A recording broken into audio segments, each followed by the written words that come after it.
नमस्कार दोस्तों, आदर्श शास्त्री कहानियाँ चैनल पर आपका बहुत बहुत स्वागत है। दोस्तों, कहानी का पूरा आनंद लेने के लिए वीडियो को लास्ट तक जरूर देखें। अगर आपको कहानी पसंद आए तो कृपया चैनल को सब्सक्राइब जरूर करें और वीडियो को लाइक करें। तो चलिए दोस्तों, कहानी शुरू करते हैं।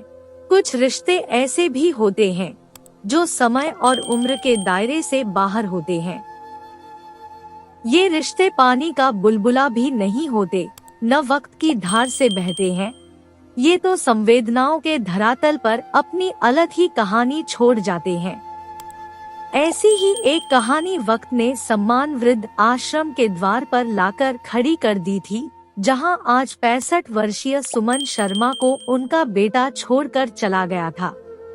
सुमन शर्मा बुढ़ापे के काले बादलों से घिरी जरूर थी, पर खूबसूरती की धूप आज भी उनके चेहरे चमकती दिखती। सुमन इस तरह बेटे के उसे वृद्ध आश्रम में छोड़े जाने पर बहुत दुखी थी। यहाँ आए सुमन को 1 सप्ताह हो चुका था, पर वो अपने कमरे से बाहर नहीं निकलती थी। उन्हें लगता जैसे जिंदगी पूरी तरह रुक गई है। अगर कमरे से बाहर निकलती भी तो वृद्ध आश्रम के बगीचे में ही टहलती रहती।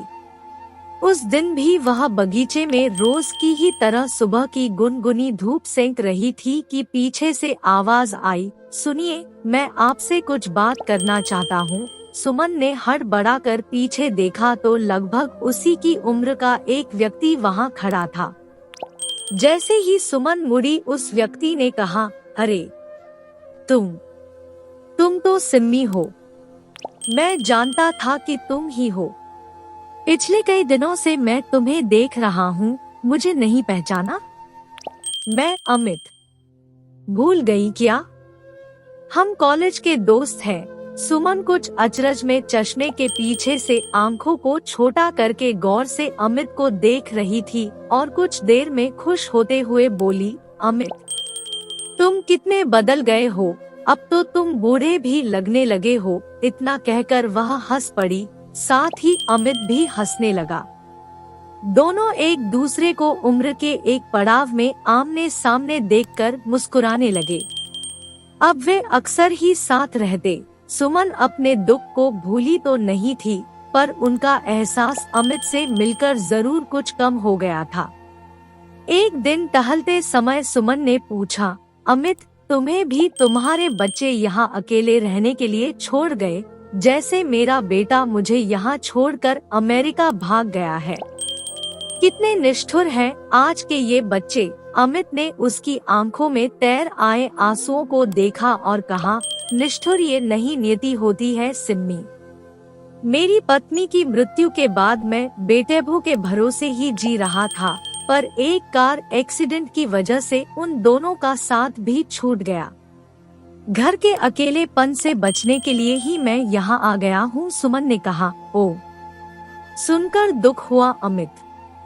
अपनों की मृत्यु का दुख गहरा होता है, पर अपनों के होते हुए किसी अनाथ की तरह रहना और मरना बुरा लगता है।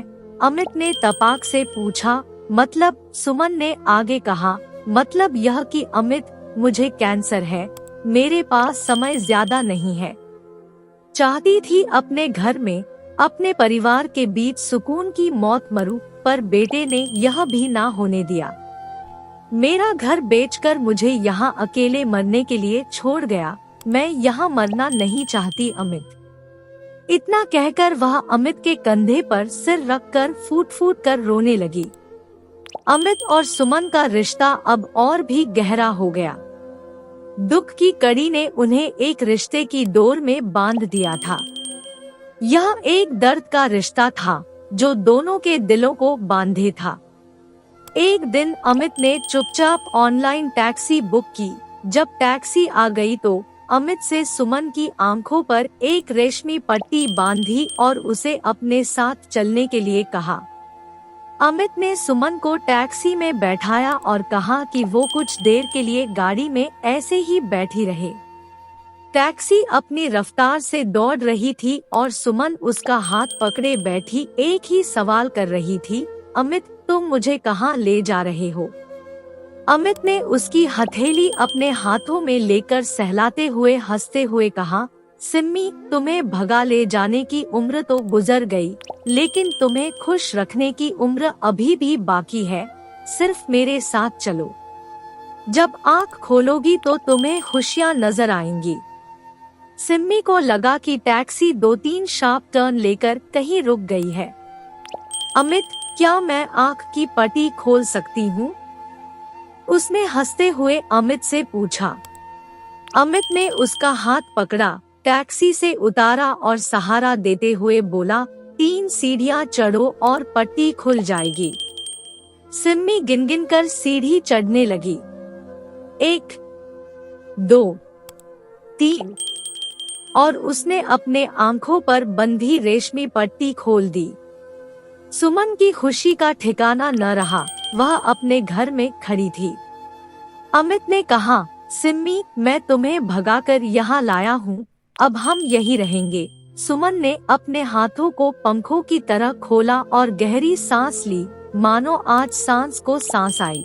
आशा करती हूँ कि ये कहानी आपको पसंद आई होगी। इस कहानी पर आपकी क्या राय है, हमें कमेंट करके जरूर बताएं। कहानी पसंद आई हो तो लाइक और शेयर करना बिल्कुल न भूलें। चैनल को सब्सक्राइब जरूर करें। कहानी सुनने के लिए आपका बहुत बहुत धन्यवाद।